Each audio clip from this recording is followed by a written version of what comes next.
Hello बच्चों, कैसे हैं आप लोग। उम्मीद तो यही है कि सभी लोग अच्छे होंगे। आज का जो हमारा टॉपिक है वो प्लेइंग विथ नंबर मतलब संख्याओं के साथ खेलना है। संख्याओं के साथ खेलना एनसीईआरटी का चैप्टर नंबर 3 है, संख्याओं के साथ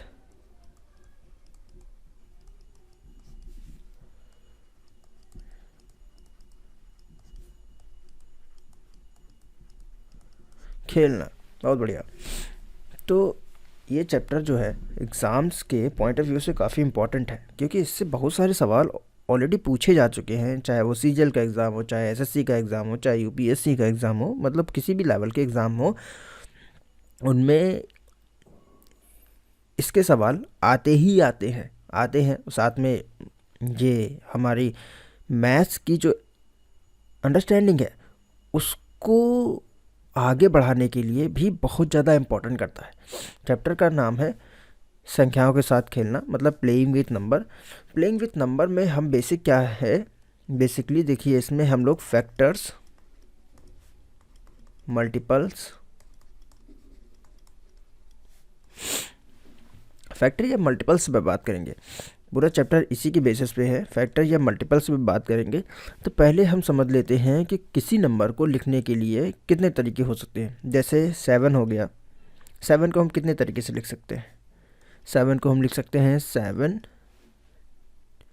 इंटू 7 और 1 इंटू 7, इस तरीके से लिख सकते हैं ना। इसका आंसर क्या आएगा आपका 7। इसका आंसर क्या आएगा, इसका भी आंसर आ गया आपका 7 ही आएगा। पर 6 को कितने तरीके से लिख सकते हैं। 6 को हम लोग लिख सकते हैं जैसे 2 इंटू 3, ये भी 6 आता है। साथ में 3 इंटू 2, ये भी हमारा 6 आएगा। 6 इंटू 1, ये भी हमारा 6 आएगा। और इसके साथ में 1 इंटू 6, ये भी हमारा क्या आएगा, 6 ही आएगा। मतलब एक वैल्यू को लिखने के कई सारे तरीके। ये तो छोटी संख्या हो गई। अब अगर किसी बड़ी वैल्यू की बात कर ले, बड़ी वैल्यू की बात करते हैं तो हम ज़रा 20 पे बात करें। 20 को हम कैसे लिख सकते हैं। 20 को हम 1 इंटू 20 कर सकते हैं और 20 इंटू 1 ऐसे कर सकते हैं। बिल्कुल बढ़िया। इसी के साथ में इसको 10 इंटू ये भी। इसी के साथ में 4 इंटू 5 और 5 इंटू 4। मतलब किसी वैल्यू को लिखने के लिए कई सारे तरीके हो सकते हैं। किसी वैल्यू को लिखने के लिए कई सारे तरीके हो सकते हैं। और अब बारी आती है, जैसे मान लीजिए लिखा हुआ है आपका 15, या कह लीजिए कि लिखा हुआ है 100। 100 को हम लिख सकते हैं 50 मल्टीप्लाई बाई 2, ऐसे लिख सकते हैं ना। तो जो ये नंबर है, ये दोनों नंबर हैं, ये क्या होते हैं, ये 100 के फैक्टर कहलाएंगे। क्या कहलाएंगे, फैक्टर ऑफ 100। ये क्या हो जाएंगे, 50 और 2।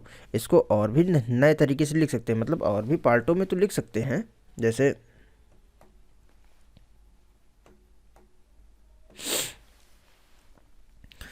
जैसे कि हम लोग लिख सकते हैं इसको 50 लिखा हुआ है तो 50 को हम लिख सकते हैं जैसे कि 5 मल्टीप्लाई बाई 5, ठीक। और मल्टीप्लाई बाई 2 मल्टीप्लाई बाई 2, तो 2 2 जा 4, 4 5 जा 20 और 25 जा 100। ये सारे, तो ये जितने भी नंबर ये लिखे हुए हैं ये क्या हो जाते हैं, ये 100 के फैक्टर होते हैं। क्या होते हैं, 100 के फैक्टर हैं। और 100 क्या है इनका, 100 क्या है इनका, 100 5 का क्या है, मल्टीपल।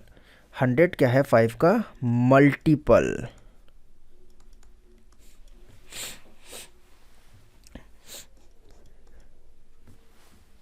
हंड्रेड आपका 5 का मल्टीपल हो जाएगा।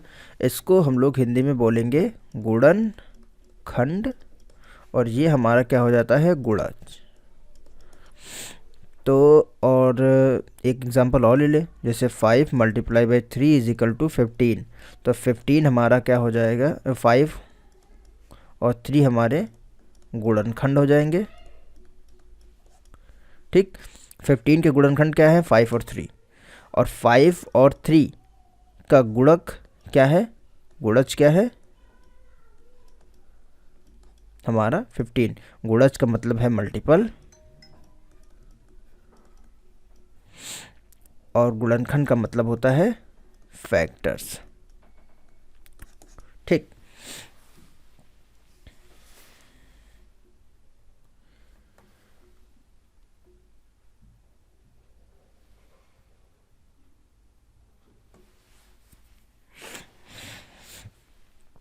अब किसी वैल्यू का गुणनखंड कैसे निकाल सकते हैं?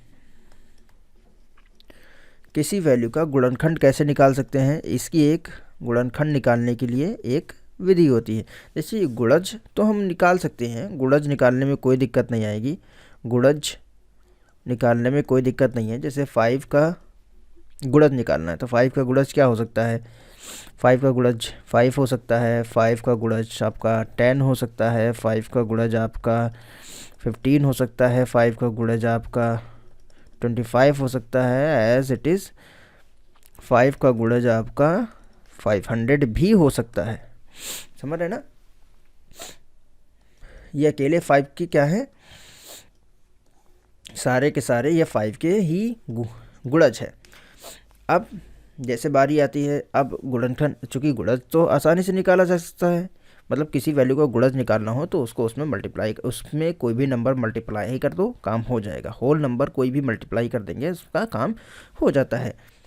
ठीक, गुणनखंड निकालना हो या फैक्टर्स निकालना हो तो क्या करते हैं? फैक्टर निकालने की एक विधि आती है, वो है ये।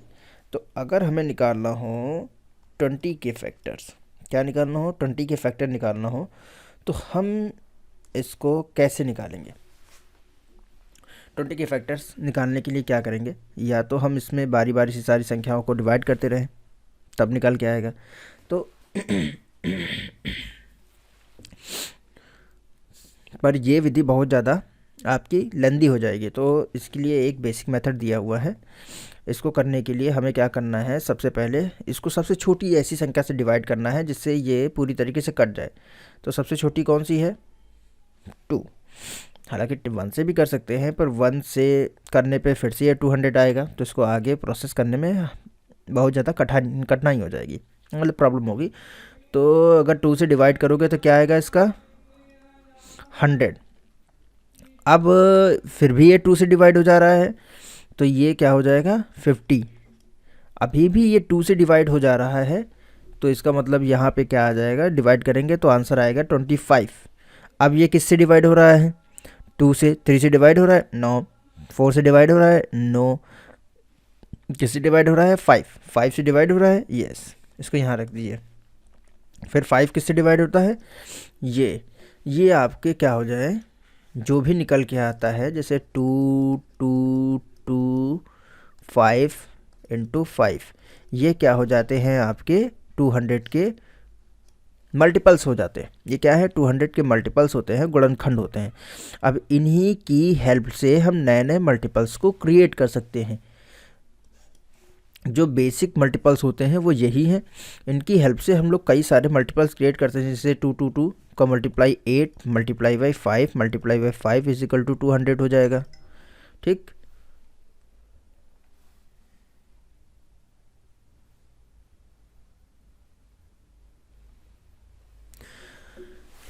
इसके अलावा अगर हम चाहें तो 2 multiply by 4 multiply by 5 multiply by 5, ये भी आपका 200 में आएगा। इस तरीके से डिफरेंट डिफरेंट मल्टीपल इनके निकल के आएंगे, पर बेसिक मल्टीपल कौन से हो जाते हैं? ये। ठीक, ये इनके मल्टीपल्स हो जाते हैं। ये एक मल्टीपल निकालने की एक प्रोसेस होता है, पर इसके कई सारे क्वेश्चंस ऐसे हैं जो एग्ज़ाम्स में पूछे जाते हैं। जैसे क्वेश्चन क्या होते हैं जो वन लाइनर के फॉर्म में आते हैं, अब हम लोग क्या करें? मल्टीपल्स और फैक्टर्स के बारे में कुछ बेसिक चीज़ें समझ लेते हैं। जैसे क्या? जैसे कोई की वैल्यू दी हुई है, जैसे मान लीजिए कि दिया हुआ है आपका 500। ठीक, 500 आपका दिया हुआ है, तो 500 जो है इसके मल्टीपल्स क्या हो सकते हैं? 500 के मल्टीपल्स क्या हो सकते हैं? सॉरी, इसके फैक्टर्स क्या हो सकते हैं? 2 2 से डिवाइड करेंगे फिर से इसको 125। अब ऐसी कौन सी वैल्यू है जो ये डिवाइड कर दे रही है इसको 25 टाइम, फिर ये करेंगे इसको 5 टाइम्स, फिर ये आपकी 1 आ गई। और जब 1 आ जाती है तो इसको रोक दिया जाता है। अब 500 के मल्टीपल्स क्या हो गए, 500 के मल्टीपल हो जाते हैं 2 multiply by 2 multiply by 5 multiply by 5 multiply by 5 is equal to 500। 500 हो गया इसका। अब जो क्वेश्चन ये दिया गया है, जैसे अब इसके अलावा मान लीजिए अगर हम कोई और ले लेते हैं, जैसे हम ले लेते हैं किसको ले लें, 60 को ले लेते हैं। ठीक, 60 को अगर लेंगे तो 2 30 2 15 3 5 5 और ये आपकी आ गई इतना, जिसमें से 2 multiply by 2 multiply by 3 multiply by 5। अब हम ये देख रहे हैं कि यहाँ पे क्या क्या जो बेसिक चीज़ें हैं वो निकल के आती हैं। बेसिक चीज़ें जैसे निकल के आती हैं, हम लोग ये देख रहे हैं कि जितने भी फैक्टर्स हैं, मान लीजिए किसी भी वैल्यू के जितने भी फैक्टर्स होते हैं वो उस वैल्यू के बराबर या उससे छोटे ही हैं, बराबर या उससे छोटे ही हैं। बराबर कैसे हो गए, क्योंकि अगर इनको मल्टीप्लाई करोगे आप तो 500 आएगा, और 500 multiply by 1 is equal to, वो भी तो 500 होता है ना, बिल्कुल उसको लिख सकते हो। तो 500 मतलब किसी भी वैल्यू का जो मल्टीपल्स होता है, या सॉरी किसी भी वैल्यू का जो फैक्टर होता है वो उस वैल्यू से हमेशा छोटा या उसके बराबर रहेगा, छोटा या उसके बराबर रहेगा। अब एक चीज़ और समझिए, जैसे 1 है, 1 क्या है, 1 हर संख्या का अपना एक फैक्टर होता है। 1 जो है वो हर वैल्यू का, किसी भी वैल्यू का फैक्टर जो है 1 क्या होता है, किसी भी वैल्यू का फैक्टर 1 होता है। मतलब ये मान के कर लो कि 1 जो है वो हर वैल्यू का फैक्टर होता है। ठीक है, दूसरा क्या है, हमने जैसा बताया कि वो वैल्यू, जो भी वैल्यू दी गई है वो स्वयं का भी एक फैक्टर होता है, मतलब स्वयं का एक गुणनखंड होता है। ठीक है, ये दो आपके टर्म क्लियर हो गए। इसके अलावा क्या होता है, जो इनके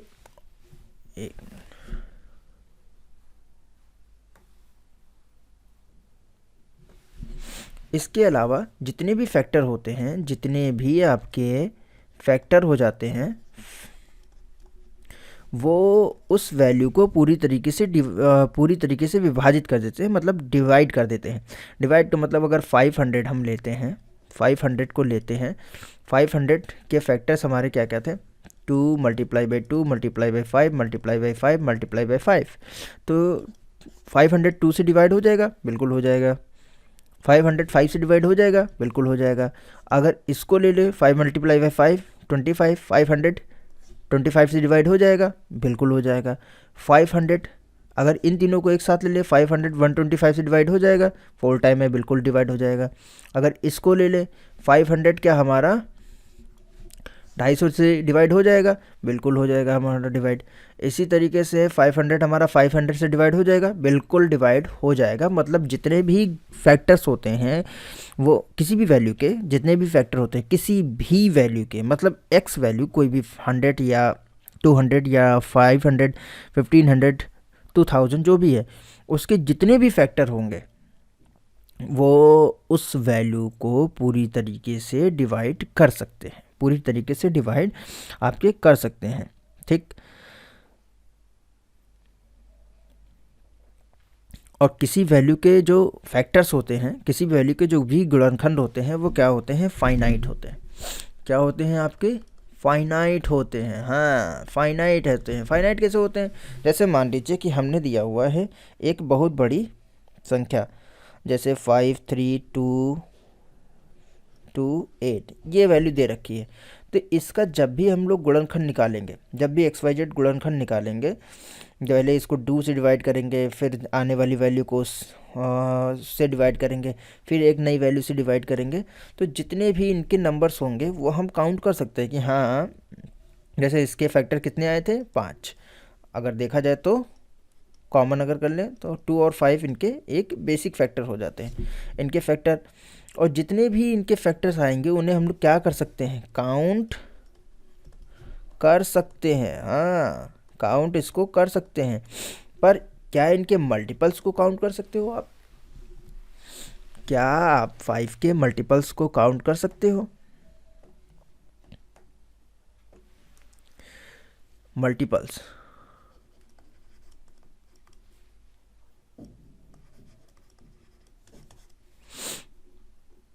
गुणज, किसी वैल्यू के गुणज को काउंट कर सकते हो? 5 के गुणज को काउंट किया जा सकता है। कैसे?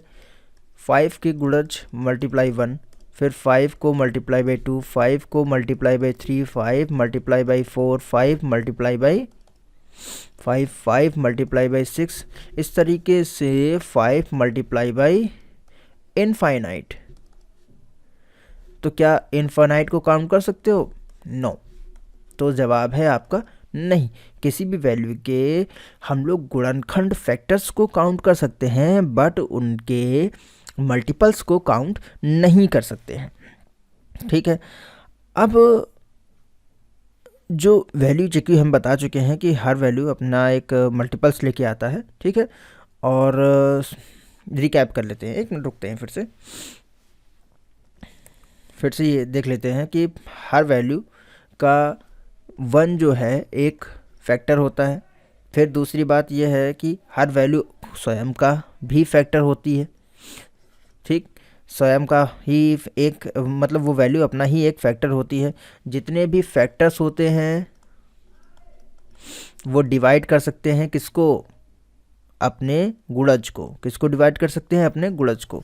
ठीक, अब बारी आती है जैसे कि किसी भी वैल्यू के जो फैक्टर्स होते हैं वो फाइनाइट होते हैं, पर जो मल्टीपल्स होते हैं वो इनफाइनाइट होती है।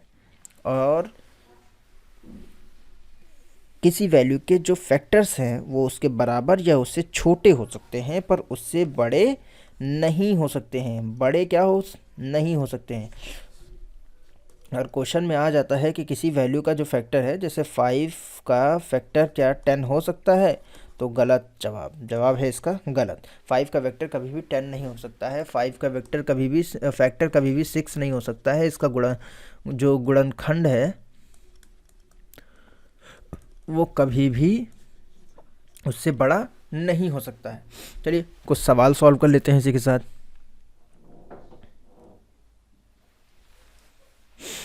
जैसे एक्सरसाइज दी हुई है,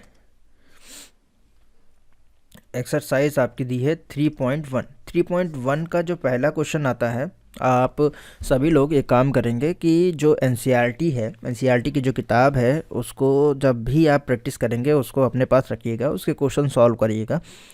और पढ़ते समय अगर पॉसिबल हो सके तो उस किताब को ज़रूर अपने पास रखिए। अगर नहीं है तो एनसीईआरटी की वेबसाइट पर जाइए और उससे उसको डाउनलोड कर लीजिए। एकदम बेहतरीन और आसान तरीका है पढ़ने का और अपने फंड को बचाने का भी। बिल्कुल सही बात है। मैथ्स चूँकि कैलकुलेशन पे बेस है तो आपकी कैलकुलेशन जो है वो बहुत स्ट्रांग होनी चाहिए। हर क्षेत्र में, हर सेक्टर में आपकी जो कैलकुलेशन है बहुत स्ट्रांग होनी चाहिए। अब 3.1 का पहला क्वेश्चन है हमारा, क्या करना है, निम्नलिखित में से सभी गुणनखंडों को लिखिए। मतलब जो भी वैल्यू दी है इनके क्या करना है, गुणनखंड निकालने हैं। क्वेश्चन क्या है,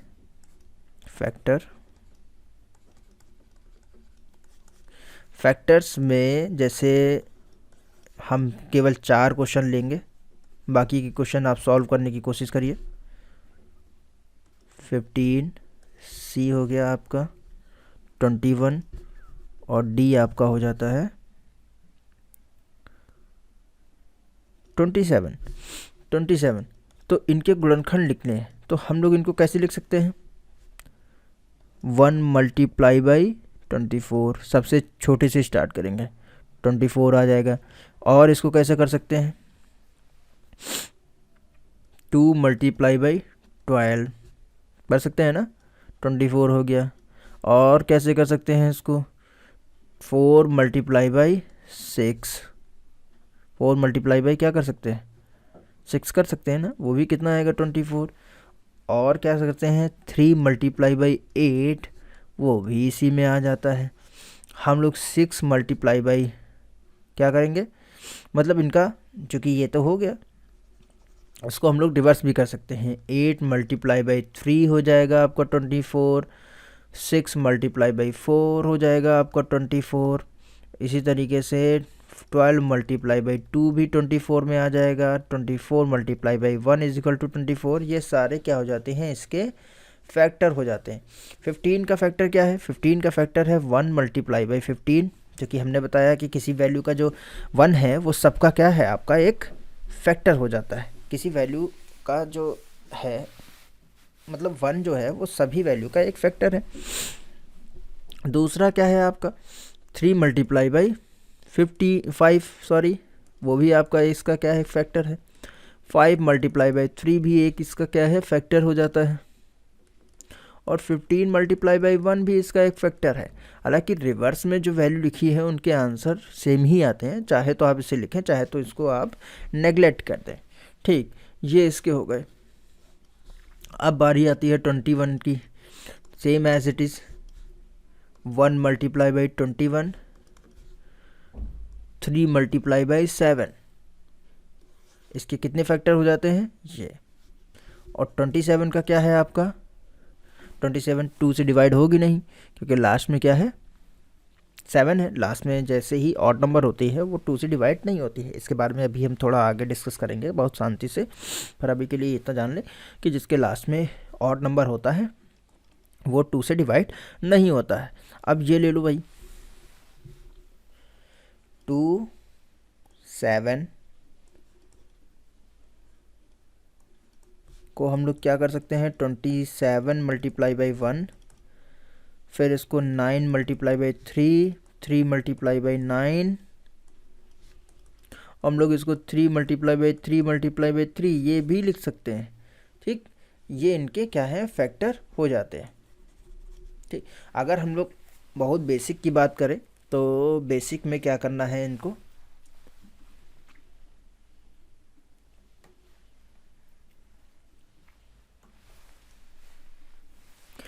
मतलब जैसा आंसर आपसे पूछा जाए हमें वैसे ही आंसर देना होता है। कई सारे क्वेश्चन ऐसे होते हैं ना जिनके अलग अलग आंसर हो सकते हैं।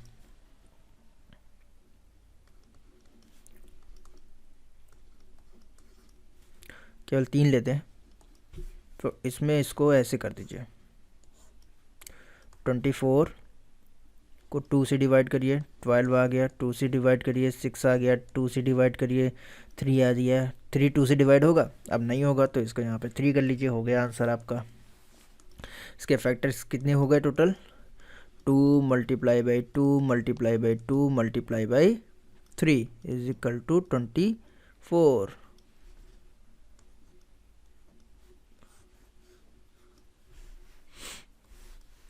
अब 15 का फैक्टर करने के लिए क्या करेंगे, सबसे छोटी वैल्यू से डिवाइड करेंगे, चूँकि ये लास्ट में एक ऑड नंबर है तो 2 से डिवाइड नहीं होगा, तो 3 से करिए इसको, 3 आ गया, 5 किससे डिवाइड होता है, केवल 5 से, ये आपका आ गया 3 multiply by 5 is equal to 15।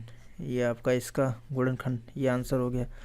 21 के लिए क्या करेंगे, 2 से डिवाइड होगा नहीं क्योंकि लास्ट में एक इवन नंबर, ऑड नंबर है। ये होगा किससे डिवाइड, 3 से, देखिए हो रहा है, हाँ हो रहा है, बिल्कुल सही बात है, 7 1। तो इसका जो मल्टीपल हो जाते हैं वो आपके हो जाए ये, सॉरी फैक्टर हो जाते हैं वो आपके ये। इसी तरीके से हम आगे के क्वेश्चंस को सॉल्व कर सकते हैं, बिल्कुल बढ़िया।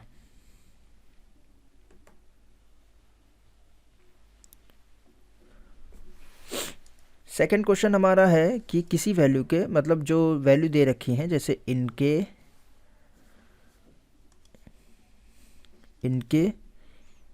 और इनके, हमको क्या बताना है, 5 गुणज बताने हैं, 5 इनके मल्टीपल्स बताने हैं, कितने, 5 मल्टीपल्स।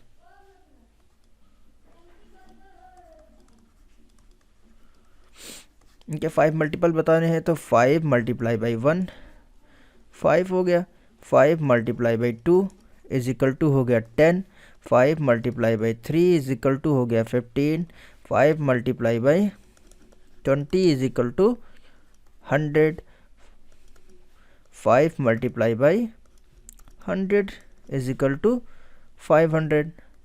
ये इनके क्या है, मल्टीपल्स हो जाते हैं। मतलब किसी वैल्यू में, चूँकि अभी भी हम बात कर चुके हैं, मल्टीपल्स का मतलब है उसमें कोई रेंडमली 5 नंबर्स को आप मल्टीप्लाई कर दीजिए।